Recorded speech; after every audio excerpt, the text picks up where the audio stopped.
Hi, good morning. Welcome back to my channel. And now let us proceed on how to assemble and disassemble a system unit. But before that, let us turn on the PC to make sure it's working properly. After you check if it's working, then you proceed in removing the case of the system unit. Next naman na ating tatanggalin ay ang mga wire na nakonekta sa ating system unit, tulad ng USB port. Ang USB port ay ginagamit para ikonekta ang mga devices tulad ng keyboard at mouse. May iba't ibang version ito tulad ng USB 1.0 na may transfer rate na 1.5 Mbps at ang USB 3.0 na mas mabilis at karaniwan asul ang kulay. Kasama rin dito ang LAN port para sa wired internet connection. Kasama rin ang VGA port para sa pagkonekta ng computer sa monitor or projector, at ang audio port kung saan ang red port ay ginagamit sa live audio. Sa pag-disassemble, kailangan ay tandaan muna natin ang mga bagay na ito. Bago natin sila i-disassemble, tandaan natin kung saan sila nakakabit bago natin sila i-disassemble. Ito ang hard disk drive. Dito nakasave ang ating files kasama na rin ang ating operating system at ang mga application.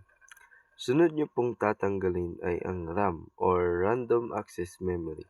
So ganito po siya tanggalin. Kailangan natin i-press nyo po magkabilaan at aangat na siya ng kusa.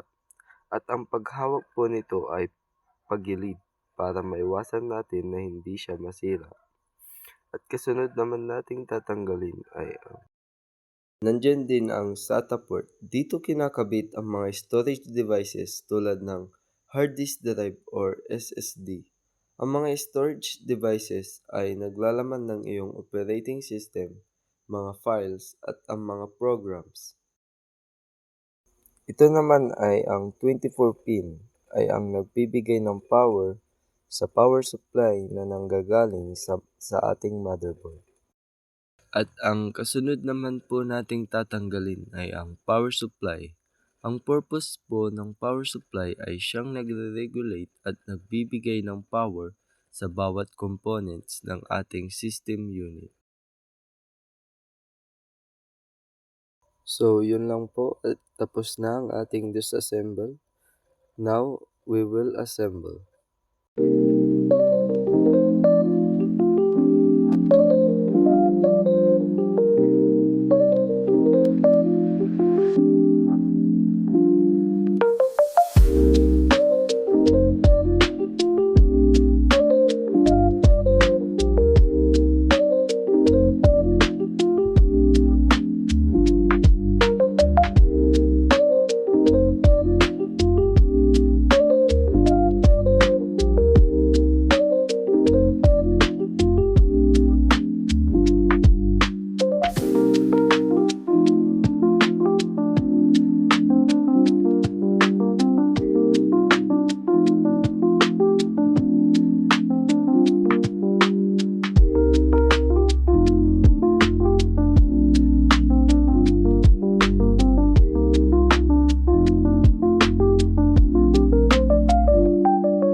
So, bago natin isara ang system unit case, make sure muna natin na gumagana ang system unit at isaksak ito.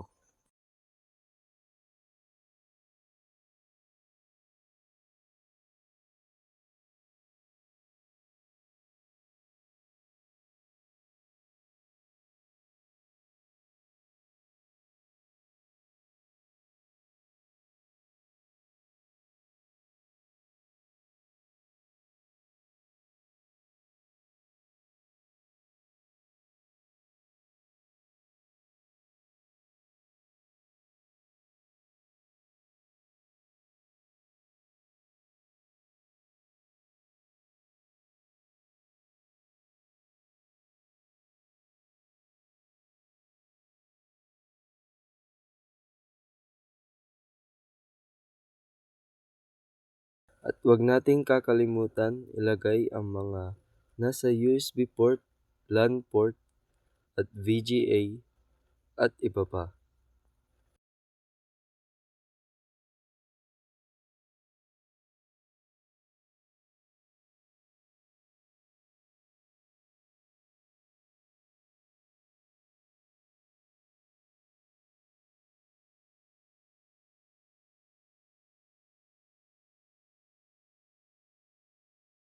So ayun, gumagana na. Thank you for watching.